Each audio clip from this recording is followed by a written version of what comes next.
In the early stages of learning foreign exchange trading, through which channels did you obtain relevant knowledge and information? Let's hear the options of these traders.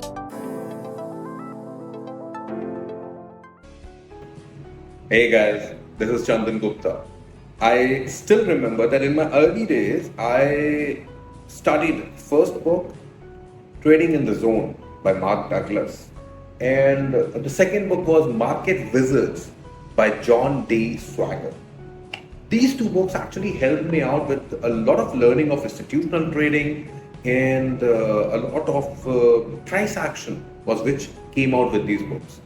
Along with that, I used to connect to a lot of networking groups related to trading ideas, discussions, and yes, forget it or not, my teachers, my tutors were the best.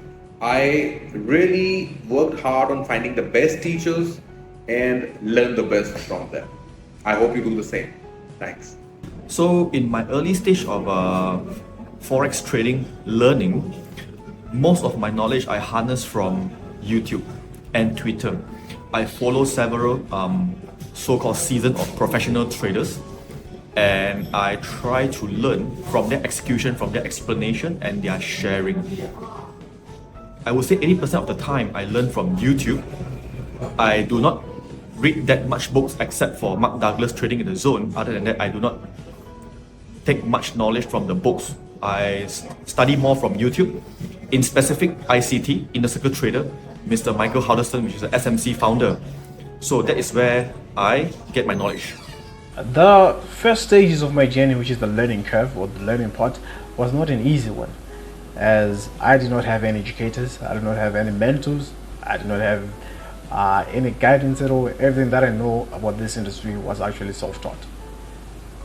Why is that so?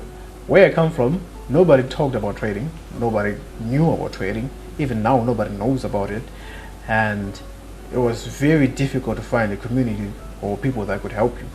So I did like what most people do, most people where I come from do. I started researching on the internet, started reading all the things that I could find, started watching all the YouTube videos that I could find. It was until I found an educational website. Actually, this website made my life a lot easier. And from then, I started learning all the basics that I can and managed to develop my trading strategy from there. When I started Forex trading, I learned everything on YouTube and it is free of charge. However, it is very important to select the right videos as there could be a lot of misleading videos on the internet. I've also read up a book, Trading in the Zone by Mark Douglas, which was very helpful when it comes to psychology in trading Forex, as I believe psychology is more important than technical. It is very good that we have platforms like TradingLive now to compile all the necessary and verified lectures to provide quality content to learn from.